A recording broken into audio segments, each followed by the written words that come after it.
That. Let's say hello to food writer Angela Clutton, who's the organiser of the Borough Market Cookbook Club. Angela, good afternoon. Hi there, that bacon butty sounds amazing. Doesn't it? Oh my goodness, I know, I'm sitting here salivating at the thought of it, I have to say. Interesting as well to consider, because it's kind of one of those things, one of those evolutions of lockdown, I suppose, where, you know, you get it delivered now, you've kind of to build it yourself, and I guess I would always worry that it would take the sheen off it slightly, but it sounds from what Lisa was up to that it sounds absolutely brilliant. And speaking of evolving through lockdown, your cookbook clubs had to do the same thing. Yeah, exactly. We've been running the cookbook club at Borough Market for just coming up to 5 years. And, you know, we've had years of doing lovely events at the market, you know, gathering people together to share their experiences about, you know, food and cookbooks and, you know, all those things which we all love. But, you know, we all know why we can't do that anymore. So what we've done is take it online. And now we do kind of the same thing, but people, you know, meeting up virtually via good old Zoom. And I think what's really surprised me, actually, to be honest, is how well it works. Now, I thought it would lose some of the, you know, that feeling of being in a room and sharing the experience together with food.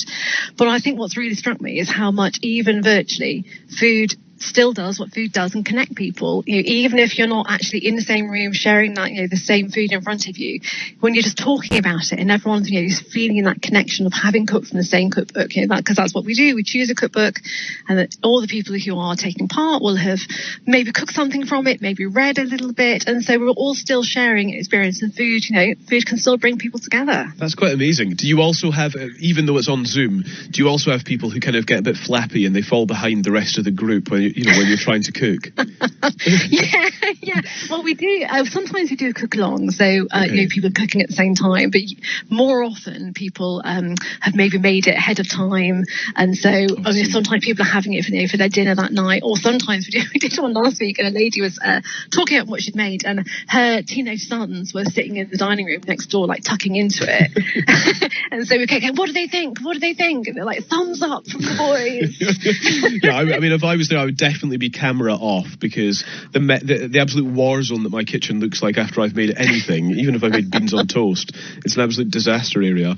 It's so fascinating that what you say about, you know, food still being able to connect people, even if it is virtually, and I guess people's desire to keep that going, even on Zoom, to link up, to chat about food, to eat food, to talk about, you know, whatever. It's kind of, you know, bringing people together through food is quite a remarkable thing to do. I think that's really right. And I know at the moment when we're all cooked out, really, you know, we have been cooking at home for a long time now. It's also, I think, quite cathartic for people to be able to gather together and share that feeling as well, but also look at food maybe in a slightly different way through this cookbook that we might be talking about. Yeah. So it's also about, and it always has been, to be honest, but at the moment even more so, it can be about pushing people outside of their culinary comfort zone, you know, getting out of those ruts that we can all get into. It's so easy, especially when you're cooking every blooming meal, to just, you know, repeat over and over and over. It's hard to stay fresh. It's hard to stay creative. And so gathering people together to talk about that, but also to maybe pick up a book or an ingredient, you know, that maybe you haven't used for a while, maybe ever, I think can really help people reignite, you know, why they enjoy cooking to start with. And that's, you know, at the moment,